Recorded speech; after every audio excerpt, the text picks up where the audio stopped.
Okay, this might be my favorite section to talk about. These are my artists to watch in 2021. Now, when I tell you I spent the most time in this section, I really did want to bring you guys artists that like not only do I love and like have I been listening to a lot, but I'm genuinely was sitting there like as a music critic. I was like, Emma, who are you predicting is gonna like hit it big next year? And I really tried to form a list of people that I think you guys should definitely not be sleeping on.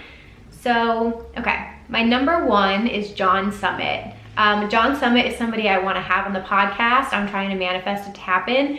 But he had one of the biggest hits of the year at Deep End, which I talked about. He played so many live stream events.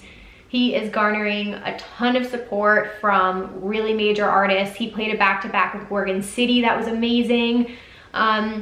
And I just like, he's just such a young up-and-coming artist that is doing so well, coming out with house tracks after house track. His remix of Torn Foot's More Life is amazing. So I just feel like the sky's the limit for him next year. So definitely have your eye on him because he's gonna be amazing and I cannot wait to see him live. God, it's gonna be such a fun house set. Okay, I have Jem and Tori on here, AKA Courtney and Emma. If you guys are a Seven Lions fan, you know who I'm talking about. Emma is Seven Lions' wife and Tori is his girlfriend or their girlfriend. They're the best. They came out with this EP, All You Need. That is so good. It's such a cool vibe. I think they call themselves like melodic house / techno. But it is very vibey. My favorite song is Dusk. I listen to that song so many times. Every time I'm driving, I put on the Jem and Tori EP. I don't know why. It's just like a really vibey EP. And they had a really big year. I mean, they kept playing sets during the live stream events. So if you guys follow Seven Lions on Twitch, Jem and Tori were playing all the time. Then they opened for Seven Lions at the Gorge. And they are just paving this own way for themselves. And I'm so excited for them. I can't wait to see what else they come out with next year. But that's going to be really, really fun to watch. The next person I have, the next duo I have up is Side Piece. When I did a poll asking you guys who you have your eye on, a lot of you said Side Piece was your favorite like newcomer this year.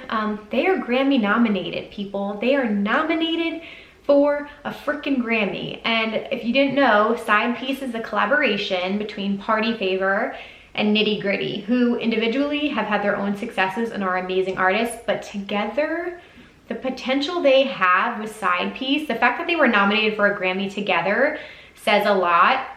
It is their house collaboration, so they've been doing like really nice, like kind of clubby house tracks. But it's just interesting and different because Party Favor, obviously you kind of know his vibe, but then Nitty Gritty is super eclectic. He kind of does a little bit of everything. He can do bass, he can do trap, he can do dubstep, he can do whatever the fuck he wants. So the fact that this is their like house music project together is really, really cool. Definitely watch Side Piece in 2021. Okay, I have Lucy on here who I just talked about, but she was already having a pretty big year in 2019, I would say, and then kind of just solidified it this year with her EP Wicked. Just another incredible bass artist to keep your eye on. I think she's kind of doing her own thing. I was really looking forward to seeing her for the first time at a VW this year, so maybe it'll happen next year, but very excited for her. I also have Jay Robinson on here, who is a newer artist to me as of within the last few months. He's on the Night Bass label. He's like a heavier bass house artist. I'm very much into his sound. He's one of those artists that like, you know when you listen to a song over and over again, but you don't pay attention to who the artist is? And then I was on his Spotify page and I was looking at his top 5 like most played songs and I was like, oh wait, that was him? He played that song I've been listening to a million times. So it kind of just like clicked together. But it's so fun. His music makes me want to dance. It makes me want to party. I think he's going to be a young up-and-coming producer that we should keep our eye on. Okay, I had to throw in my girl Jeannie, who just came on an episode recently. She came out with her EP Sinner this year, which was awesome. And then she also has a few releases on Subsidia Records.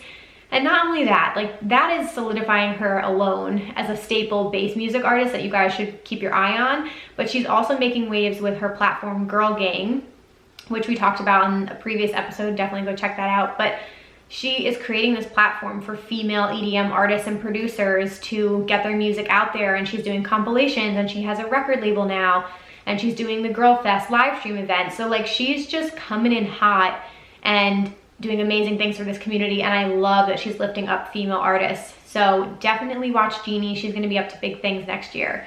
Okay, I have More Kismet on here. More is such an amazing spirit. It's just like they have such an extremely positive aura, very experimental sound, very different, kind of doing whatever they want. And also the accolades are like building up for them. They were on Forbes 21 under 21. They won Dancing Astronauts Breakout Artist of 2020. And did I mention More just turned 16 years old? More is 16 years old. Okay, it's ridiculous. I first found out that they were on the Electric Zoo lineup for 2021, and I was going through like listening to all the artists. I didn't know the names, but I wanted to read this from Dancing Astronauts article that they did on More. So it says, the name More Kismet means more than fate and serves as a representation of Davis finding success in the industry while sharing the story of who they really are. Being an openly pansexual / non-binary artist certainly comes with its own unique challenges. But Kismet not only embraced love and support from the LGBTQ community, they also made it a part of their artistry to show the next generation of producers ready to come out of the bedroom, hell, or even the closet that this music and this community are for everyone. This has become a major facet of Davis's identity, championing the fight for greater inclusivity and representation in the music industry as their own fight. We love to see it. I think it's amazing what they are doing and just how open they are expressing themselves, and all at the age of 16 years old. Way more woke than I ever was at 16. It's amazing. Okay, a few more artists here. I have Blossom on here. Blossom, you guys will see her on Instagram with her bright pink hair. She's amazing. She's a night bass artist as well. So of course, Bass House fam, where are you at? She's amazing. She's been doing live streams all year long. She's come out with such good singles. And I feel like this year has just kind of like, I don't know, it's just solidified how talented she is. And I really think you guys should have her on your radar. And I would like to have her on the podcast as well. She's definitely a female artist I want to have on here at some point. Okay, I have Dusty Cloud. Dusty Cloud is a French house artist. I mentioned his EP. Fate is absolutely fire. Another house producer to have your eye on. He's already like getting the attention of other French artists like DJ Snake and Mala and Mercer and all of that. Okay, a couple more. Moriella. Moriella is a more recent artist that I've had my eye on. I think his name comes from a type of python. He's very into like snakes and reptiles. That's like his whole vibe. But yeah, big upcoming artist, house artist. Got some really, really cool fire house bangers out there. So I will definitely be seeing him at some point. And then I have Johns.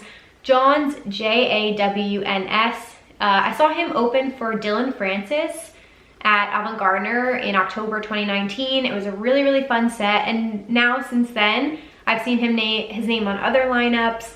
And I think he's just very interesting, guys. This is more bass fans. Very eclectic sound. It's a little bit bassy. It's a little bit trappy, a little bit experimental. But I just feel like we're going to see Johns on more and more lineups in 2021. So if you guys want to listen to some interesting bass sounds, definitely check out him. Whew, I had to take a water break there for a second, you guys. I'm like out of breath. Okay, the last two I have on here, the Disco Godfathers. Again, an artist I had on the podcast this year. They have the best vibes. They're such awesome dudes. They are a Canadian duo, kind of paving their own path, creating their own sound. It's like what they want to do. It's either bass house or it's dubstep or it's bass. Whatever it is, they're having fun along the way.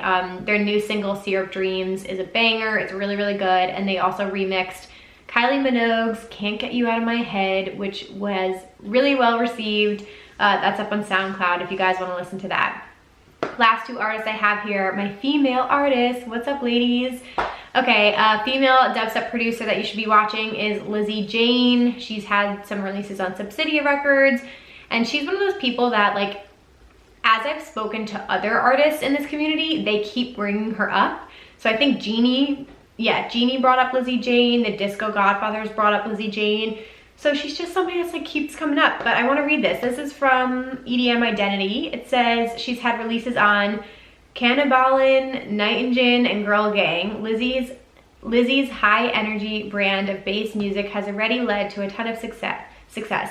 Intricate synth melodies, heavy bass, and an impressive command of sound design have fans across the scene clamoring for more music from this wickedly talented producer. And then last up, I have Jessica Otifred, another artist that's a little bit newer to me, but excuse me, not newer to the scene. Her new song, Emergency, is so good. I was super, super into it. That's actually, I think that's how I discovered her, from my New Music Friday playlist. She also is on Subsidia Records. I'm loving all these female bass artists, by the way. I think it's amazing. Again, huge shout out to Excision for putting all of these incredible rising talents on Subsidia. She had just so much success. She was awarded the title of the #1 DJ in Mexico. I think it was last year. I'm not quite sure, but yeah, absolutely killing it. So definitely check out Jessica Otifred as well. She's got a pretty big following, and just check out her recent releases. She's been coming out with fire. Whew, okay guys, we're almost through the episode. I told you this was gonna be a long one.